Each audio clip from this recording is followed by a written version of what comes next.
আসসালামু আলাইকুম, ওয়েলকাম করছি রিয়াসাদ আজিম। ভিন্ন ধর্ম মতাদর্শে যারা শুনছেন সবার প্রতি আন্তরিক কৃতজ্ঞতা। এই কন্টেন্টটা আসলে জুমার দিনে অনেকটা তাড়াহুড়ো করেই বানাতে হয়েছে। এবং সবচেয়ে গুরুত্বপূর্ণ যেটা যে এই আলোচনাটা বাংলাদেশের প্রেক্ষাপটে ফারুক আহমেদের যে টার্মিনেশন ফ্রম এনএসসি এটাকে অনেক বেশি জোরালো করেছে। গতকালকে তিনি কিছু অনলাইনকে, কিছু টেলিভিশন চ্যানেলকে ওভার ফোনে ইন্টারভিউ দিয়েছেন, বলেছেন যে বাংলাদেশ ক্রিকেট নিষিদ্ধ হয়ে যাবে the way he was terminated from the BCB. এই কারণে সরকারি হস্তক্ষেপ এটা ওটা বিভিন্ন বিষয় নিয়ে তিনি কথা বলেছেন। বাংলাদেশ ক্রিকেট নিষিদ্ধ হোক, বাংলাদেশ ক্রিকেট গোল্লায় যাক, ব্যান হয়ে যাক, বাংলাদেশ ক্রিকেট জিম্বাবুয়ে হয়ে যাক, ফারুক আহমেদের তাতে কোনো কিছু আসে যায় না। ফারুক আহমেদ এরকম একটা, এর থেকে দামি, আমি তো গরিব মানুষ, আমার বাসার চেয়ার খুব বেশি দামি না, এরকম একটা হট সিটে বসে থাকাটা খুব বেশি গুরুত্বপূর্ণ। ক্রিকেটের যা ঘটছে ঘটুক, তিনি থাকতে পারলে সব ঠিক থাকবে, তিনি যদি থাকতে না পারেন, ক্রিকেটটা যেন না থাকে। মোটামুটি ইন্টেনশন ইজ দেয়ার। এবং এটা নিয়ে যখন আলোচনা, সবচেয়ে বড় থ্রেটের জায়গাটা নিয়ে যখন কথা হচ্ছিল যে ICC, from the ICC Bangladesh cricket board BCB expecting ban, Bangladesh cricket বোর্ডে আইসিসির ব্যান আসলে বাংলাদেশের সকল ধরনের ইন্টারন্যাশনাল ঘরোয়া ক্রিকেট বন্ধ হয়ে যাবার একটা আশঙ্কা, সেটা হচ্ছে যাচ্ছে কি না। আমি যোগাযোগ করেছিলাম, গতকাল রাত থেকে আসলে ট্রাই করছিলাম। ইনফ্যাক্ট আজকে সকালবেলা ফাইনালি আমি সেই যোগাযোগটা স্থাপন করতে পেরেছি আইসিসির সাথে। সঙ্গত কারণেই আমি আসলে কি আলাপ হয়েছে, কিভাবে হয়েছে, আমি সেটা আমার স্ক্রিনে দেখাতে পারছি না, এই জন্য আপনারা আমাকে ক্ষমা করবেন। বাট আইসিসি আমাকে যে ব্যাপারগুলো জানিয়েছে সেগুলো সবচেয়ে সিগনিফিকেন্ট পার্ট যেটা, সেটা হচ্ছে বাংলাদেশ ক্রিকেট বোর্ড কি আসলেই ব্যান হতে যাচ্ছে কিনা। ফারুক আহমেদ যে অভিযোগগুলো তুলেছেন সেগুলো আইসিসি কিভাবে নিচ্ছে, এনএসসি বা জাতীয় ক্রীড়া পরিষদ বলতে যা বুঝি, তারা কি আইসিসির সাথে কোনো আলোচনা করেছিল কিনা বিফোর মেকিং দ্য ডিসিশন, এবং আমিনুল ইসলাম বুলবুলকে নিয়ে তাদের কোনো ধরনের নেগেটিভ অবজারভেশন আছে কিনা। এই যে চারটা পয়েন্ট নিয়ে আলোচনা করতে চাই। প্রথমে যে পয়েন্টটা, এটা খুবই সিগনিফিকেন্ট, সেটা হচ্ছে আপনাদেরকে একদমই ওপেনলি শেয়ার করি। আমিনুল ইসলাম বুলবুল আর কিছুক্ষণের মধ্যেই বাংলাদেশ ক্রিকেট বোর্ডের অফিসিয়াল প্রেসিডেন্ট হবেন। বুলবুল ভাইকে নিয়ে বাংলাদেশ ক্রিকেট বোর্ডের প্রেসিডেন্সি নিয়ে আইসিসির কোনো ধরনের নেগেটিভিটি নেই। এবং আমিনুল ইসলাম বুলবুল তিনি যেই পরিকল্পনাটা তার সাথে স্পোর্টস মিনিস্ট্রি থেকে শেয়ার করা হয়েছিল, সরকারের সাথে পক্ষ থেকে শেয়ার করা হয়েছিল, সেম ভাবেই তিনি সেটা আইসিসির কাছে উপস্থাপন করেছেন। আইসিসি আমিনুল ইসলাম বুলবুলের বাংলাদেশ ক্রিকেট বোর্ডের প্রেসিডেন্সি ইস্যুতে পজিটিভ হয়েই তাকে ছুটি দিয়েছেন। এবং আইসিসি এই সিদ্ধান্ত জানিয়েছে যে যখন 3 মাসের দায়িত্ব পালন শেষে বুলবুল ভাই আবার ফ্রি হয়ে যাবেন, তাকে একটা প্রমোশন দিয়ে আইসিসিতে আবারও পুনর্নিয়োগ করা হবে। আইসিসিতে বুলবুল ভাইকে পুনর্নিয়োগ করা হবে। আইসিসি বুলবুল ভাইকে ছুটি দিয়েছে to perform for Bangladesh cricket board, number 1। Number 2 যেটা আইসিসি থেকে জানা কথা, ভাই আমি বানিয়ে বলছি না এগুলা।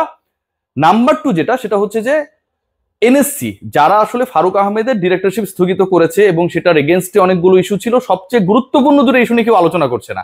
বিসিবি ব্যান হয়ে যাবে, মোটামুটি সবার আসলে কুরবানি ঈদ আসার আগেই শুরু হয়ে গেছে। তো যে আলোচনাটা করছিলাম ওই পার্টিকুলার পয়েন্টে উত্তরটা হচ্ছে হ্যাঁ। এটা খুবই ইন্টারেস্টিং। আপনারা যারা আমাকে শুনছেন, আপনারা যারা আমাকে পছন্দ করেন না, তাদের জন্য এটা খুবই একটা ইন্টারেস্টিং পয়েন্ট।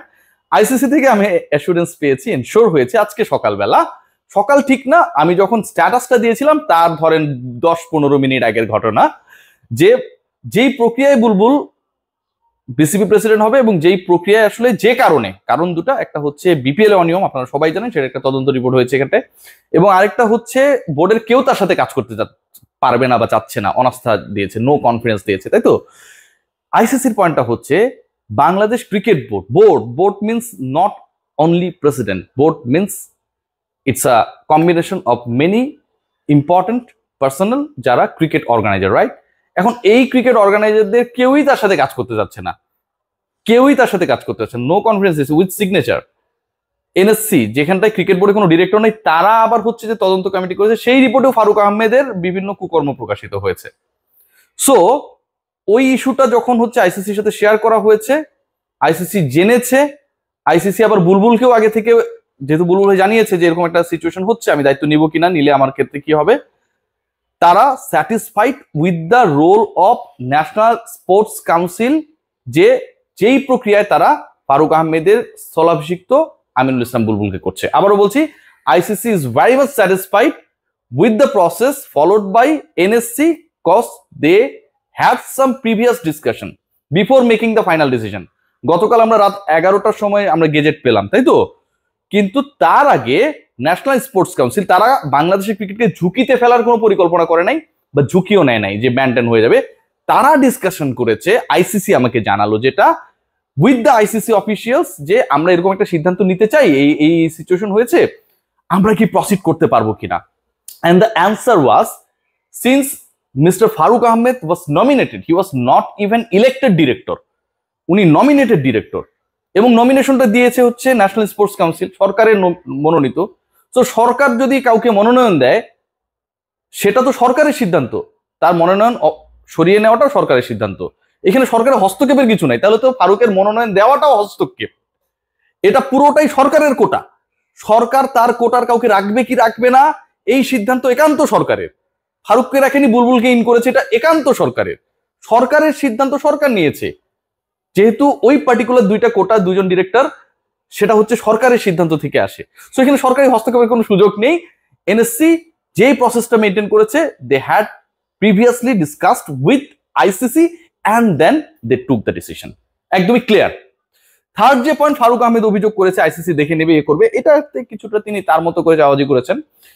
ফারুক আহমেদ নালিশ করেছেন, ফারুক আহমেদ সরাসরি নালিশ করার থেকেও ফারুক আহমেদ এরোর দ্বারা নালিশ করানোর চেষ্টা যেটা করেছেন, এবং ফারুক আহমেদ যেই নালিশগুলো করেছেন, যে ওয়েতে তিনি বলেছেন, সেই সমস্ত ব্যাপারগুলো আইসিসি পূর্ব থেকে অবহিত ছিল।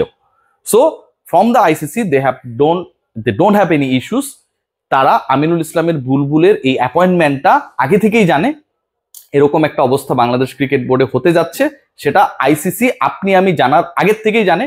আমিনুল ইসলাম বুলবুলকে যখন অফার করা হয়েছিল ফ্রম দ্য গভর্নমেন্ট, যেহেতু তিনি সরকারের মনোনীত ডিরেক্টর হয়ে বিসিবিতে ঢুকছেন, সরকারের মনোনীত কাউন্সিলর হয়ে বিসিবিতে ঢুকছেন, আমিনুল ইসলাম বুলবুল নিশ্চয়ই এতটা গবেট না যে তিনি আইসিসিতে এত বড় একটা জায়গায় রয়েছেন। তিনি গেম এডুকেশন নিয়ে কাজ করেন, ডেভেলপমেন্ট নিয়ে কাজ করেন, হাই পারফরমেন্স নিয়ে কাজ করেন, আইসিসিতে কাজ করেন, আইসিসিকে না জানিয়ে এখানটা এসে বসে পড়বেন। তো আমিনুল ইসলাম বুলবুল ক্রিয়েটিভ মানুষ, তিনি আইসিসিকে তখনই এটা জানিয়েছেন, এবং তখনই before knowing the issues public, তখনই আমিনুল ইসলাম বুলবুলকে গ্রিন সিগন্যাল দেওয়া হয়। যে সবচেয়ে গুরুত্বপূর্ণ আনুষ্ঠানিকতা ছিল সেটা ছিল এনএসসি থেকে, যে তারা আসলে যে সিদ্ধান্তটা নিল, তারা কি নিজেরা নিল তারপরে আইসিসিতে তার রোল প্লে করবে? নো, এনএসসি আইসিসি কে জানিয়ে সিদ্ধান্ত গ্রহণ করেছে।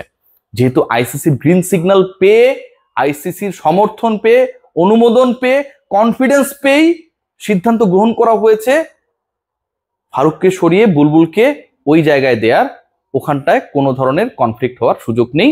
আর সরকারি হস্তক্ষেপের কথা যদি বলেন, আইসিসি বলেছে যে এই পার্টিকুলার দুটা ডিরেক্টর তো আসলে সরকার মনোনীত, যদি তাদের অপসারণ হস্তক্ষেপ হয়, তাদের নিয়োগদানও তো তাহলে হস্তক্ষেপ, সরকারের লোক ওখানটায় থাকবে কেন? Game over. সবাই ভালো থাকবেন, টেক গ্রেট কেয়ার।